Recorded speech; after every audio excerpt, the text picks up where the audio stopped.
Let's talk about aging. We hear a lot about how to age gracefully, but what does it really mean to build a life that's designed to last? Today, we're going to go way beyond the usual advice and look at the real architecture of a durable, meaningful life. You know the drill, right? We all know the standard checklist for aging. Move your body, get more sleep, wear sunscreen. And look, that is all really good advice. It's the foundation. But have you ever read that list and just felt like it's missing something huge? Something about the real, emotional weight of it all? This list tells us what to do, but it doesn't really touch on that deep sense of weariness that can start to set in. And this gets right to the heart of it. This isn't just I need a good night's sleep tired.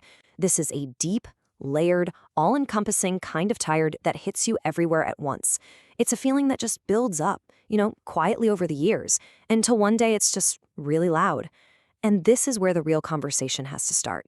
Well, there's actually a name for this: world weariness. It's a little different from depression, even though they can definitely travel together. It's more like your soul has just been worn smooth from too much friction for too long. It's the sheer weight of all the effort, the noise, the changes, and just the relentless pace of keeping all the plates spinning. So, what if the anxiety we feel about getting older isn't really about the gray hair or the lines on our face? What if the fear that's really lurking down there is a fear of rusting? That gradual, quiet retreat from life before your life is even close to over. That slow seizing up, where engaging with the world just starts to feel like way too much effort. And listen, this is not some abstract fear. The evidence is all around us. So many of us have seen it happen to a loved one, right? Like a parent who retires or loses a partner and just seems to switch off. Or maybe you felt it yourself during a time with no structure, like being unemployed, where the gravity of the couch gets so strong it can literally make you sick. That inertia is a very real and very powerful warning sign. Okay, now this right here, this is a total game changer. We tend to beat ourselves up thinking the problem is some kind of personal failure. I've just lost my motivation, or I need to find my passion. But what if that's the completely wrong diagnosis? What if the real issue isn't a lack of internal drive, but a lack of external structure? Well, if that's the case, the solution isn't to magically find more motivation. It's to consciously build a scaffold for your life. So this is the crucial point. You don't need some huge ambition. What you need is what the source material calls anti-decay architecture. I love that phrase. It's basically a system of guardrails you design for yourself, not to push you to achieve more, but simply to keep you from drifting into that state of rust and decay. So how do you actually build this thing? Well, first, you have to replace the built-in structure of your career with your own intentional, non-negotiable commitments. Second, you have to start thinking about retirement less like a vacation and more like rehab, a time where your main goal is actively preventing decay. Third, you find purpose in small, consistent acts of contribution, not some grand, world-changing vision. And finally, you build in practices to keep you grounded, because without the firewall of a daily job, those big existential thoughts can really run wild. And the best part is, this doesn't have to be some massive project. The structure you build can be surprisingly simple. For instance, just three fixed mornings a week where you have to be out of the house. Maybe it's a volunteer shift, a class, an appointment. That small amount of external obligation can create just enough friction to beat that inertia. Now, I know what some of you might be thinking, but I'm not a driven, ambitious person, and that is completely okay. In fact, this whole architecture is designed specifically for you. This is the opposite of hustle culture. It's about finding just enough structure, just enough connection, and just enough meaning to keep the wheels turning. So what does this look like in the real world? Well, it's that cycling group that's going to notice if you're not there. It's that class you already paid for, so you feel like you have to go. It's being known as the person who always shows up at the community center.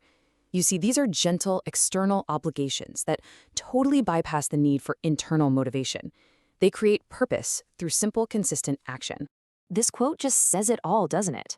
When the huge anchor of your career is gone, you have to find other, smaller anchors to keep yourself from just drifting. Those small, consistent commitments, they aren't just things on your calendar. Over time, they actually become part of who you are. They help you maintain your identity when all the old labels start to fall away. Okay, so let's talk about something that's often hiding underneath this whole idea of rusting. And that's the really deep fear of cognitive decline. You might see a parent struggling, or you notice your own brain feels a little bit slower, and it is so easy to immediately jump to the worst-case scenario. That's why it's so important to untangle what's actually going on. This table is incredibly clarifying. Let's break it down. That feeling of procrastination, that's probably just your wiring. It's a lifelong pattern, not a new decline. That awful inertia that comes with depression, it can feel like your brain is failing, for sure, but it's typically episodic. It can get better as your mood lifts. Now, true cognitive decline is different. The key feature is that it's progressive. Knowing the difference can really help you decatastrophize what you're feeling. So here's the thing. For many of us, the biggest risk isn't some predetermined genetic time bomb. It's a behavioral spiral. When your sense of meaning gets thin, you start to disengage. When you disengage, your cognitive skills get rusty from lack of use. That rustiness creates fear, which then leads to, you guessed it, more disengagement. But here's the amazing news. A spiral that's driven by behavior is a spiral you can interrupt. All right, so part of building a durable life means being really honest with ourselves. It means looking at the things we can't change, the hard facts of aging, and looking them straight in the eye without flinching. First hard fact. The arc of our physical energy bends downward over time. There's no use pretending otherwise. Second, the longer we live, the more goodbyes we will have to say. Loss is just the inevitable price we pay for love and connection. And finally, at a certain point, the math is just the math. We have less runway in front of us than we do behind us. And acknowledging these truths isn't pessimism. It's the only foundation for a realistic strategy. And here it is. This is the single most important distinction in this entire conversation. You cannot change the fundamental direction of the journey. Mortality is not optional. But the quality of that journey, the actual experience of traveling that arc, that is not set in stone. That is where we have power. This is the ultimate reframe. The work isn't to fight a battle against time that we are all going to lose. The real work is to influence the trajectory. It's about shaping the slope, making that decline from, say, 58 to 88 as gentle and as meaningful as it can possibly be. We can't stop the slope, but we can absolutely shape it. And how do we do that? We train the energy we do have. We do everything we can to preserve our muscle. We intentionally seek out things that engage our brains. And we engineer social necessity. We build those structures that force us to show up and connect with other people. These are the tools. These are the levers we can pull to shape that slope. So I want to leave you with this question. It's not about what you can prevent, it's about what you can cultivate. So if decline is inevitable, what would make it dignified rather than tragic for you? Is it maintaining your strength, your clarity, your sense of humor, connection? Answering that question for yourself is probably more actionable and ultimately more important than fighting the inevitable. Imagine for a second that you are a machine. Okay. And I don't mean a computer with software updates. I mean something mechanical. Made of gears, pistons, heavy iron. Engine. Exactly. And let's say you've been running hot, just maximum RPM for 30, maybe 40 years. You'd be pretty worn out. You are tired. You are totally ready to just shut down the engine. But here is the terrifying question that keeps you up at night, right? What actually happens when the gears stop turning? Do you rest? Or do you rust? Wow. It's a terrifying question. And it's really the central metaphor of the source material we're doing a deep dive into today. Yeah, the concept of rusting. Right. We are looking at the specific fear, the fear that retirement isn't going to be this, golden age of leisure and golf. But essentially, it's going to be a slow process of oxidation. Where you just stop. You stop moving, you stop thinking, and you just sort of fade away while you're still alive. It's a heavy concept to start with, I know. But stick with us, because the solutions we found in this deep dive are surprisingly practical for you listening. We're looking at a really vulnerable and honestly profound exchange between a man we'll call Chris and a counselor or analyst he's working with. Yeah, and Chris is 58. He's Gen X. And to put it mildly, he is completely spiraling about his future. He is. And he has valid reasons to spiral, I think. Absolutely. Chris gives us a very specific and I think a very relatable profile. He describes himself as, quote, allergic to hustle culture. Which, same. Right. He is not a type A-driven visionary who is going to, launch a startup at 60. But the real driver of his fear is his father. Because he watched it happen. Exactly. Chris has watched his dad basically rust for a decade ever since his mother died. Just sleeping until noon, unmotivated, totally withdrawn. Chris looks at his dad and thinks, Man, that is my genetic destiny. Right, and this isn't just a vague worry for him. This is the part of the source that really grabbed me. He has receipts for this fear. He really does. He talks about a period of unemployment he had. This was partly due to COVID. And during that time, he didn't just get bored, he got sick. Yeah, he sat on the couch so much that he actually developed deep vein thrombosis, DVT. Which is incredibly serious. Very serious. We're talking about a blood clot forming in a deep vein, usually in the legs, just from a lack of circulation. If that clot breaks loose and travels to the lungs, it's a pulmonary embolism. I mean, it can be fatal. Exactly. He physically couldn't get himself out the door, even on sunny days. So for this listener, for Chris, idleness isn't just a waste of time, it's physically dangerous. Right. So the mission of this deep dive today is to figure out, how does a naturally non-driven person build a life that prevents them from just frittering away their time? How do we design what the source calls an anti-decay architecture? I love that phrase, anti-decay architecture, because it implies that you have to actually build something. You can't just wing it. No, you can't just hope for the best. You have to engineer a structure that holds you up when your willpower fails. So before we get into the psychology of it, the existential dread, the fear of becoming your parents, let's unpack the hardware.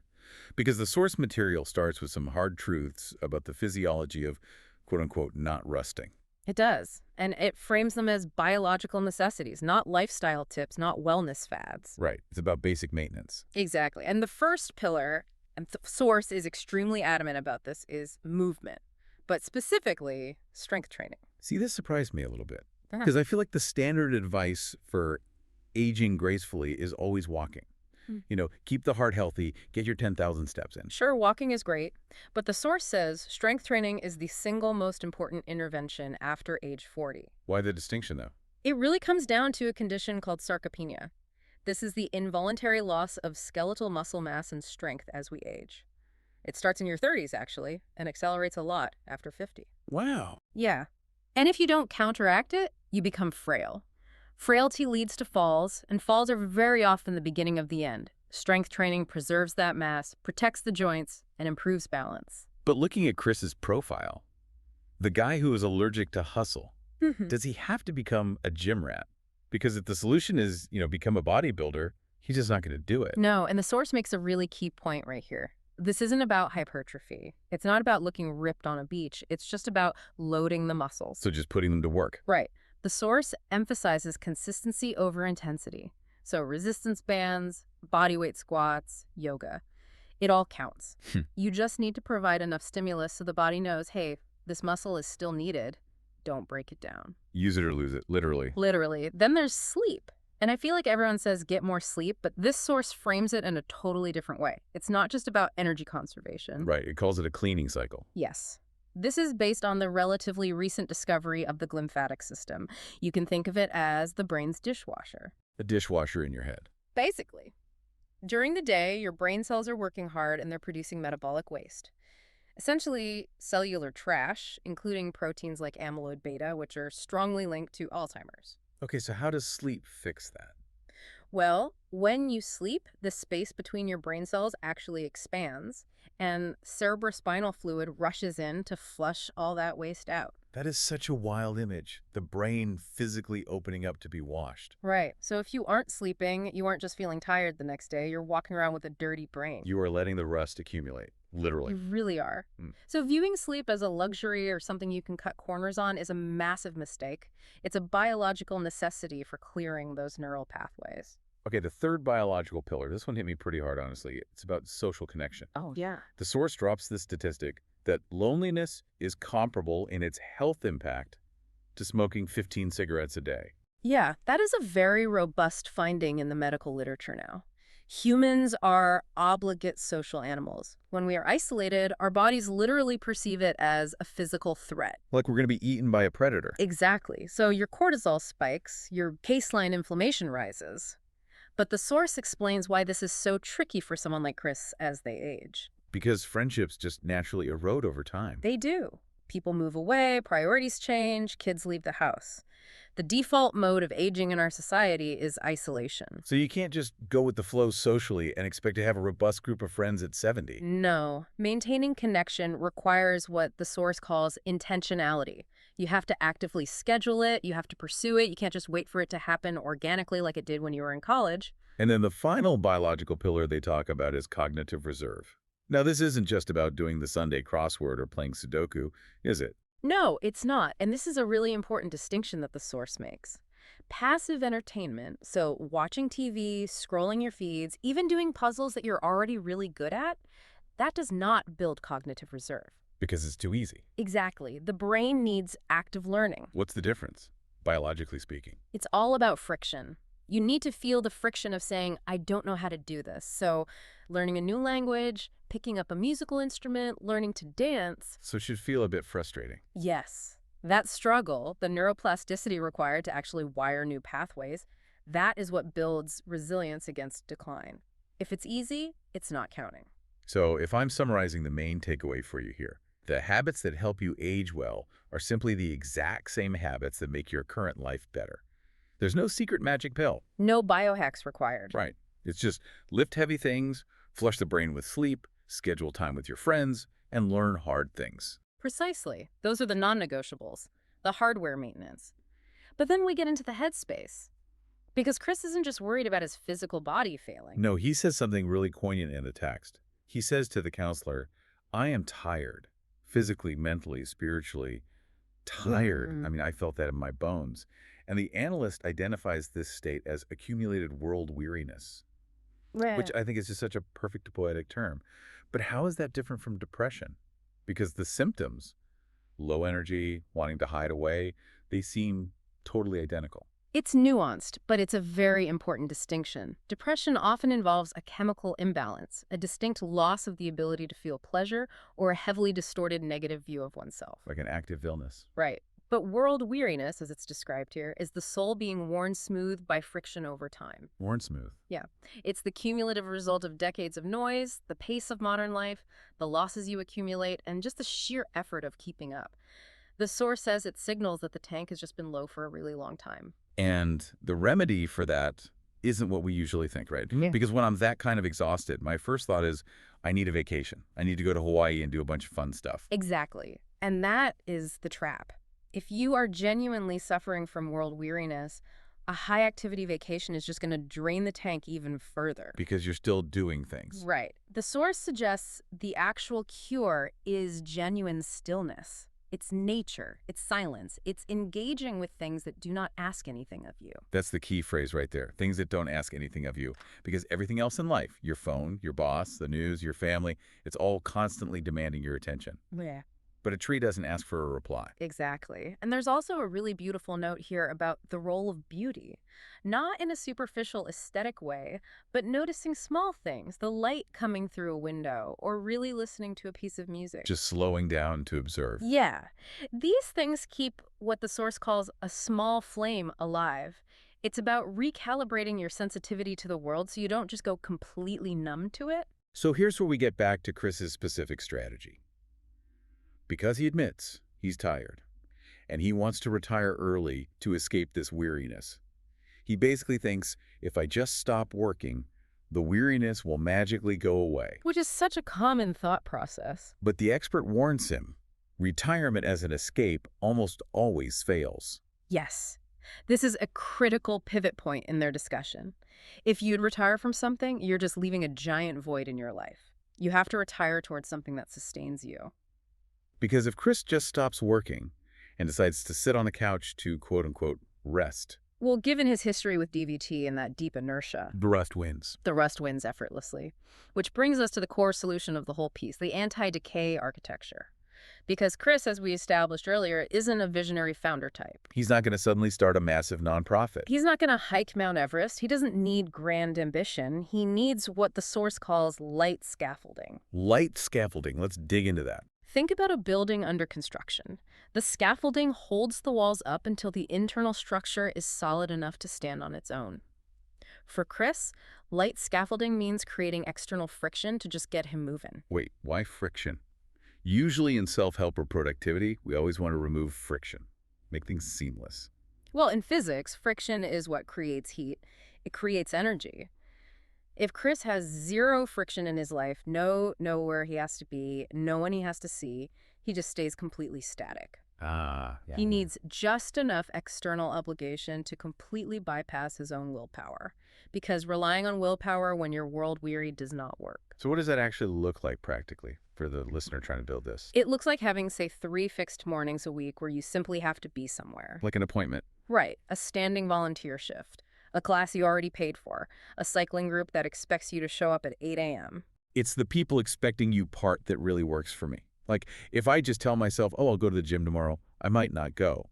But if I'm meeting Dave at the gym, I'm going because I can't leave Dave hanging. Exactly. It bypasses that internal negotiation you do with yourself in bed. Yeah. You don't need to feel motivated, you just need to feel obligated. That is so freeing. You don't have to want to do it. Right. And the source emphasizes that the purpose here doesn't have to be saving the world. It can be what they call small purpose. Give me an example of small purpose. Helping older newcomers with tech issues at a local community center, Mm-hmm. or just maintaining a local green space. Just showing up. Yeah. The source mentions that Chris lives in Vancouver, he cycles, he likes going to Trout Lake, so the advice to him is build on what you already do, don't invent a new persona. And since he's in Vancouver, where it rains constantly, the counselor adds this great line, rain counts. Rain counts. I mean, that's a bumper sticker right there. It really is a whole philosophy. If you wait for perfect sunny conditions to participate in your life, you are going to rust. You have to go out in the rain. That is brilliant. Yeah.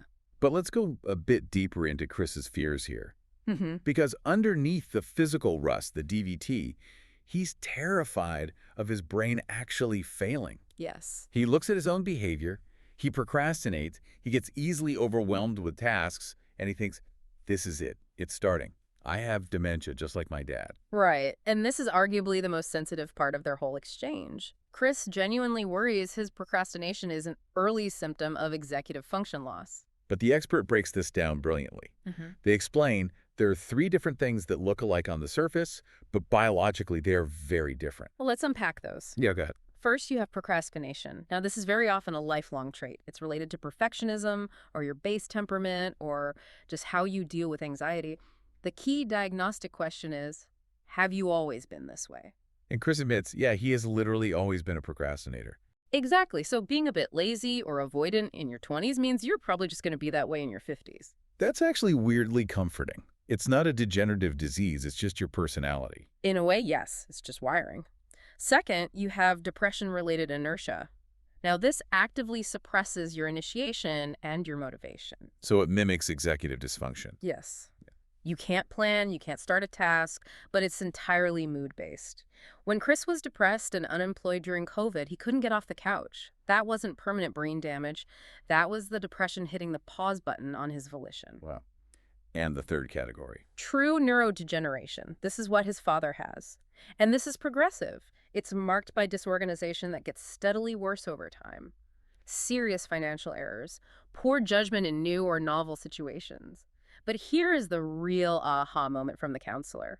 True decline usually involves a profound lack of insight. A lack of insight, Yeah. meaning they don't know what's happening. Exactly. People in deep cognitive decline often do not realize they are slipping. They think they're performing just fine. So the very fact that Chris is introspective enough to worry about his cognition, to analyze it, to sit down and talk to a counselor about it, Is strong evidence that his brain is actually working fine. his metacognition, his ability to monitor his own thinking is fully intact. Precisely. So if it's not genetic dementia creeping in, what is the real risk for him? The real risk for Chris is what the source calls existential disengagement. Existential disengagement.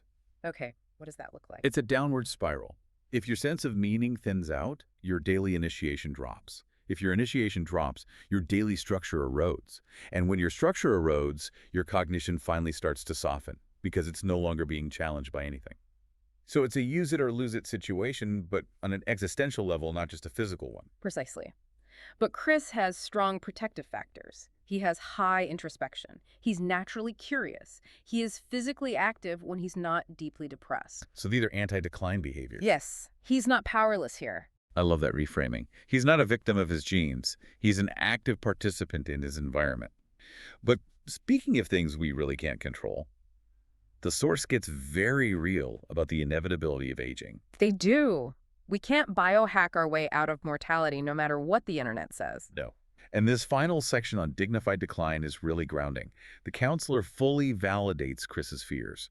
They tell him, look, you will lose energy, you might outlive your wife, you absolutely do have less road ahead of you than behind you. These are just the cold, hard facts of being human. It's tough to hear, but pretending otherwise is just childish. Yeah. So how do we reframe that reality without just getting completely depressed about it? The source argues that while the direction of time is inevitable, we are all aging, the experience of that time is not. Okay. The second half of life isn't just about narrowing down or diminishing.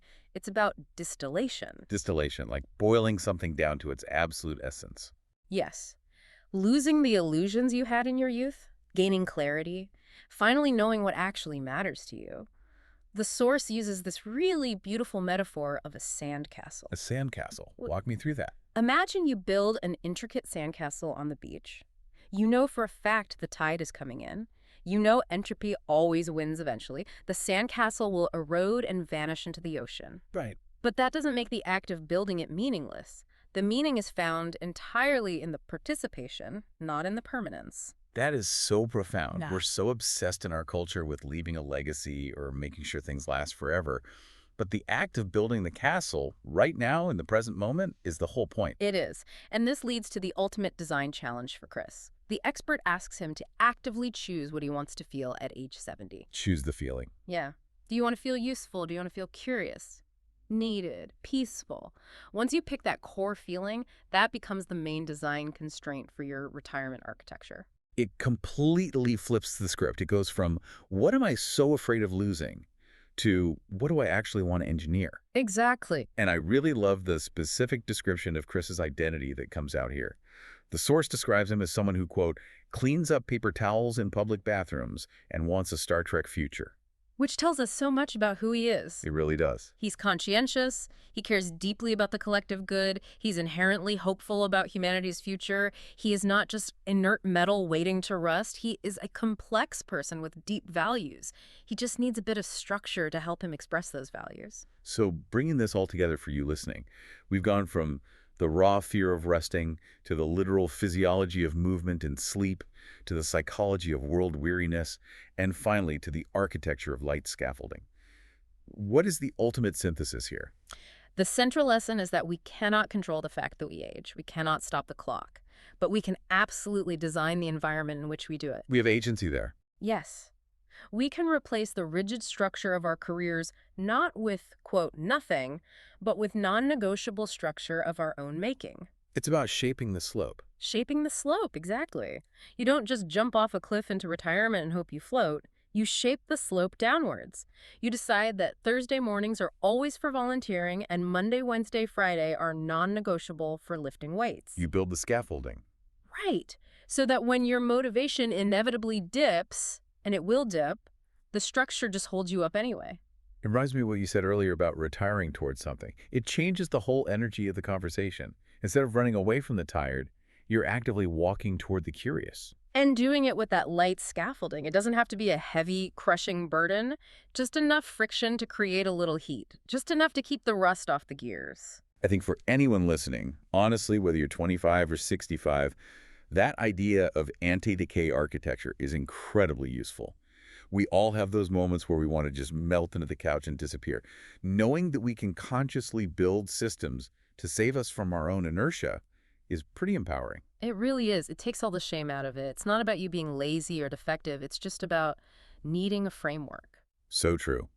So, as we wrap up this deep dive today, we want to leave you with a final provocative thought directly from the source material. It's a question that honestly stops you in your tracks. The question is this. If decline is inevitable, what would make it dignified rather than tragic for you? What would make it dignified rather than tragic? That is a big question. It is. And the answer to that question, whether for you it's humor or deep connection or quiet service to others, that answer is infinitely more actionable than the fear itself. Absolutely. Something for you to mull over as you go about your day, maybe while you're out doing some strength training or finally meeting that friend for coffee. Thanks for diving in with us. Take care, everyone.